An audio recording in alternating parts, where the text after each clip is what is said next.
Hi, I'm Ryan Szymanski, curator for Battleship New Jersey Museum and Memorial. Today, we're going to do a walk down third deck of Battleship New Jersey. Specifically, we're primarily going to be in the Broadway area inside the Armored Citadel.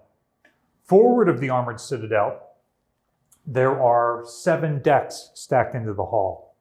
But from about bulkhead 50 aft, there are one fewer deck. And as you get aft of the armored bulkhead, there's even less as the hull curves up. These armored bulkheads are impenetrable because they're armor. There's no doorway going through them from one side to the other. We can't do a full walk down third deck from the very forward end of the ship all the way aft because of these armored bulkheads. We are as far forward as you can go on third deck inside the Citadel that's still continuously open. So this about parallel to turret number 1 at bulkhead 56 is the bulkhead that closes us off. On the other side of this was a 40mm magazine. There's no doorway from that into this. This is the X-ray development room here. Coming through this space, we're in the medical spaces. So this is the X-ray room, and we're just going to quickly come through. We've done videos about medical in the past. We're going to spend more time on Broadway. Just wanted to walk you from all the way forward aft. Now you got a little exam room here. And then continuing aft, we have the waiting room.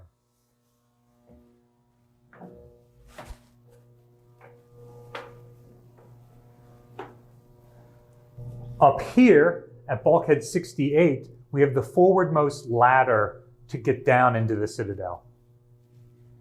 You've got a medical laboratory here and medical records. Continue aft, you can see turret 2 here.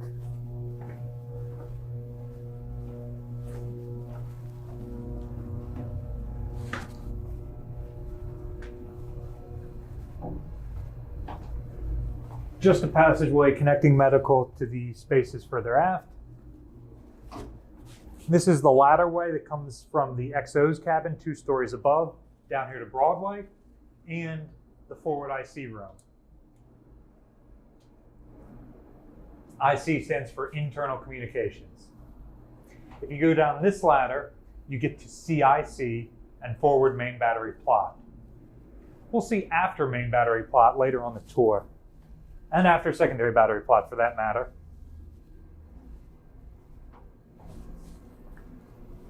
Finally, here we get to the head of Broadway. Broadway is the longest, widest single passageway on the ship. At the head of Broadway is what's known as Central Station. It's one of the auxiliary steering positions on Iowa-class battleships. It's where one of the gyro compasses is that feeds the repeaters around the ship used for navigation.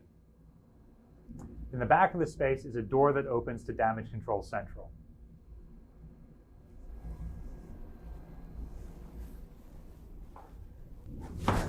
Broadway is divided into 8 just about uniformly sized spaces. They alternate fire room, engine room, fire room, engine room, fire room, engine room, going all the way aft, so that each of the 4 propellers has 1 engine room and 1 fire room associated with it. So this section of Broadway is right above fire room number 1. This next section we go into will be above engine room number 1. And then it's going to continue alternating like that as we go through the ship. While we're here, I'll take you down this side passageway. There are a couple P-ways like this on the ship. They lead to 5-inch magazines. So you can see that we've got a special magazine here just for white phosphorus or Willie Pete. And you can see that there's some ready service stowage racks here that we've got some training rounds in. Coming over here, you can see the 5-inch magazine proper. This part of the room is where the shells are stored, and there's a separate space in there where the powder is stored. To the right, these gray columns are the dredger hoists that are hoisting the shells and the powders up to the gun mounts themselves, specifically to the upper handling room where they put on another hoist. In the deck here is one of the ship's escape trunks. If sailors are trapped in one of the engineering main spaces, each one has an additional escape trunk to come out through the deck. And most of them have stenciled near them, oh, here it is, escape scuttle, do not block or obstruct. So they all should have one of those signs. You also have an area going further out. That wall there behind me is our holding bulkhead. That's the innermost layer of our torpedo defense. And then the wall you can see through the door is our armored belt. Or more specifically, the backer plate that the armored belt is bolted onto.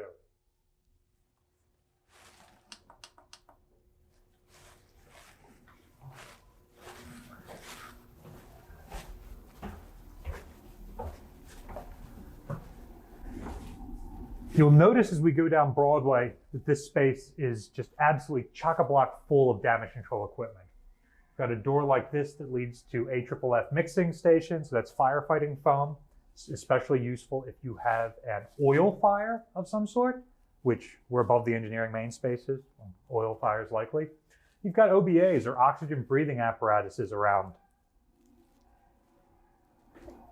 You've got casualty power cables. You've got all sorts of damage control equipment that we'll see throughout this tour. I'm not going to point them out every single time. You'll also notice that each engine room has a hatch cut in the deck and a big T-handled wrench you can use to unscrew that hatch so that if you need to get larger machinery out of there that won't fit up the ladder, you can still do that.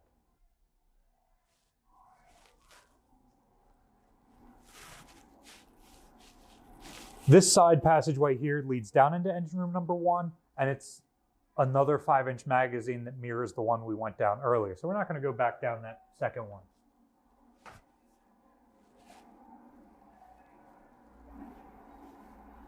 Now we're over fire room number 2.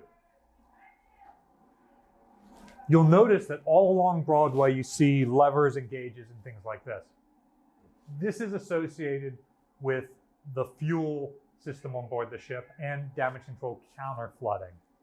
So as we're taking on fuel, we've got to transfer it from tanks on one side of the ship where it's being loaded to the other. If we take torpedo damage, we've got to transfer it, and that's what these levers are for. And the gauges, of course, are to measure the levels in the tank. Normally, you're measuring the levels by letting compressed air into those tanks and seeing how long it takes the air bubbles to make it through the fuel. And that will tell the gauge where to go. If we lose power and those air compressors are out, you can manually pump one of these gauges to push air into the tank to get a level on your gauge. Here is a view looking down one of these escape scuttles. This one says, do not block or obstruct twice. Again, damage control equipment. We got fire hose. We got 4-foot applicators. We've got casualty power cable.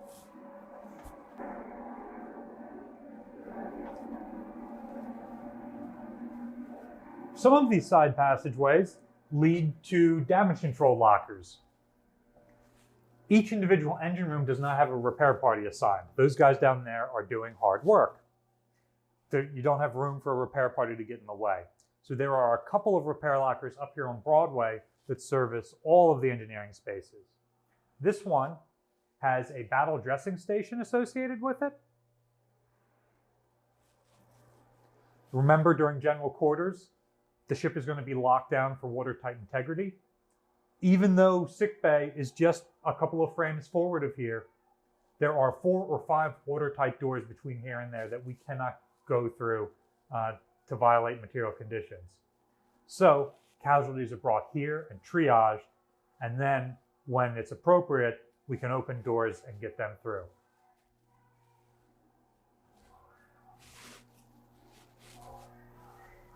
And then here is one of the Repair 5 lockers. Repair 5s specifically service the engineering spaces. So they've got specific equipment in there for engineering casualties.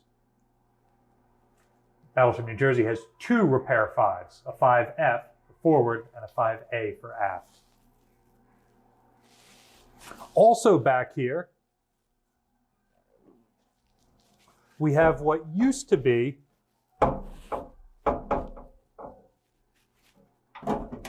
Also back here, we have what used to be a 5-inch magazine and was converted into an air conditioning space when the ship had air conditioning added and 5-inch guns removed. The door behind me here leads back to a wing tank again through the holding bulkhead.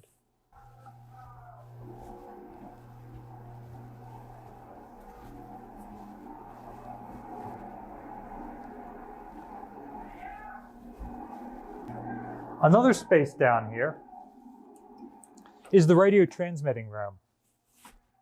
This space was always used as this throughout the ship's whole career, but in the 1980s, when they removed that 5-inch gun mount, they were able to expand the space further aft. Our space doesn't have its original equipment in it. Wisconsin and Iowa retain their original equipment. New Jersey and probably Missouri, but I'm not 100% sure, had theirs gutted as part of the demilitarizing process. There's no rhyme or reason to what gets demilled. So our space we have filled with types of equipment that would have been on the ship throughout her entire career and gotten it functioning so that our radio club can still broadcast. This year, Museum Ship Radio Weekend is June 3rd and 4th. If you're a ham radio operator, make sure you tune in on Saturday, June 3rd and Sunday, June 4th to participate in Radio Weekend. You'll be able to talk to museum ships all across the country.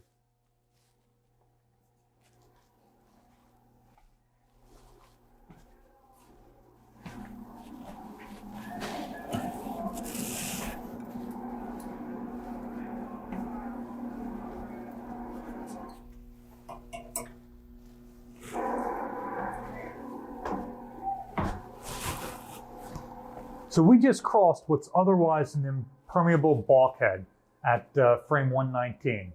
The forward two engineering main spaces can be cross-connected. So if fire room 1 needs to feed engine room 2, you can do that. If fire room 2 needs to feed engine room 1, you can do that.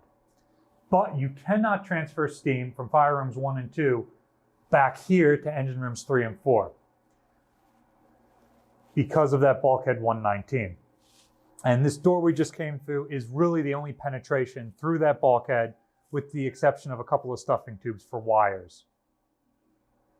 So now we're over fire room number 3. And again, we're seeing a bunch of stuff that we've seen all along. There's escape scuttles, there's damage control equipment, and there's stuff for trimming the ship as you're taking on oil or burning oil. Which brings us back to here. This is the Oil King's office. So he's got all of the gauges for the various fuel tanks here, and he would just be in here using communication devices, which you also see throughout all these spaces. Like here's a phone just mounted on the exterior bulkhead, so that he can communicate with the folks that are all up and down Broadway. Going down both the port and starboard side, you've got 5-inch magazines again. We've already been in one of those. You might notice the yellow rail in the overhead. Older American battleships had Broadways that either made a circle to access their engineering main spaces or made jigs. That's better for fire and flooding control. However, on the Iowa-class battleships, they decided they wanted to prioritize loading ammunition. And so they made this one long, wide passageway with the yellow rail so that you can slide shells on tracks like this up and down. This rail is also used for loading equipment in and out of the engineering spaces. So again, we've got another one of these hatches in the deck that can be unbolted. And if we needed to put a chain fall here to hoist up a piece of equipment, we can do that.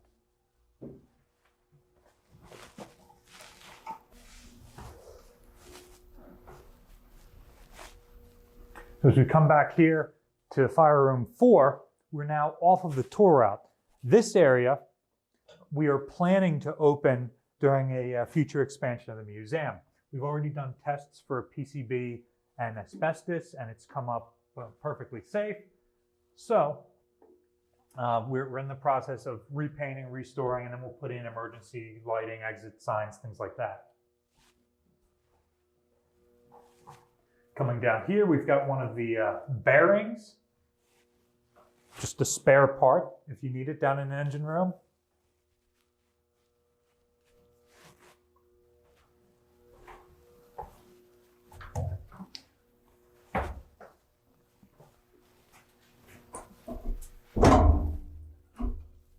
We've got more air conditioning equipment back here. And here you can see, since this is off of the tour route, this is where we were stowing a lot of the dehumidification pipe work, duct work from Broadway as the ship was turned into a museum. Now, as we start to restore back this direction, we're going to have to start cleaning out all these spaces.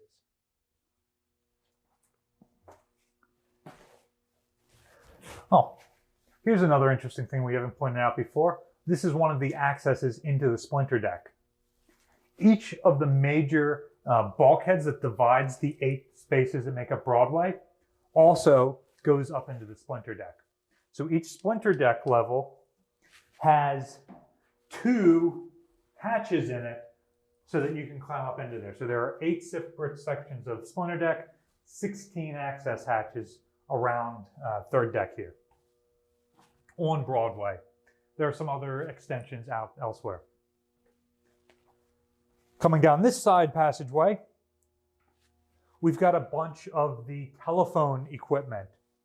So this is all telephone repair and what used to be the telephone switch room, which still is. Because that room still controls the ship service telephone system, that door will stay closed even when the tour route comes back this far. And then coming in here, we've got, we've got one on the tour route. This is one of the AFFF mixing stations that was added in the 80s. So we've seen accesses to a couple of these along the tour route. And then we've got another repair locker here, this one unrestored. So this is the Repair 5 aft I talked about earlier. Now, as we come down, you've got after secondary battery plot. This is not only on the opposite end of the armored citadel from forward plot, it's on a completely different level. So we're still in the process of restoring this space, but it will be open along with the after end of Broadway when we get this tour route extension done. And as you come up this ladder,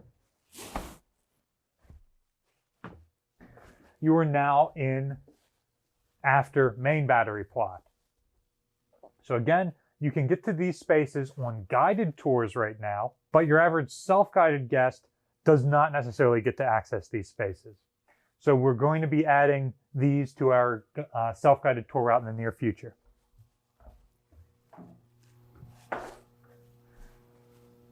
Coming out of here, we're now at the aft end of Broadway, which you can see down this door.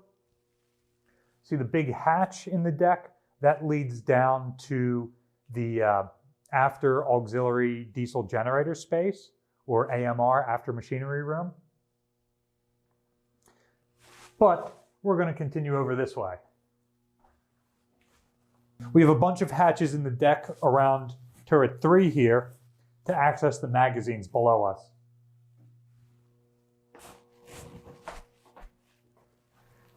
And who gets to sleep on top of the magazines? Well, the ship's marine detachment, or MARDET. So this is one of the 2 main MARDET berthing spaces that's at the aft end of Broadway. And then from here, you come to this ladder well that takes you up to the mess decks. So this brings you to about frame 165, which is the aft end of where you can go down here. So that has been a walking tour of Broadway on Battleship New Jersey. What are some spaces you would like to see us do walking tours of in the future? Let us know in the comment section down below. Battleship New Jersey receives operating support from the New Jersey Department of State, also from a number of other businesses and private individuals like yourselves. We really appreciate your support. There's a link in the description below if you'd like to continue donating to support the museum. You can also support us by liking, sharing, and subscribing so more people find about us and our channel. Thanks for watching.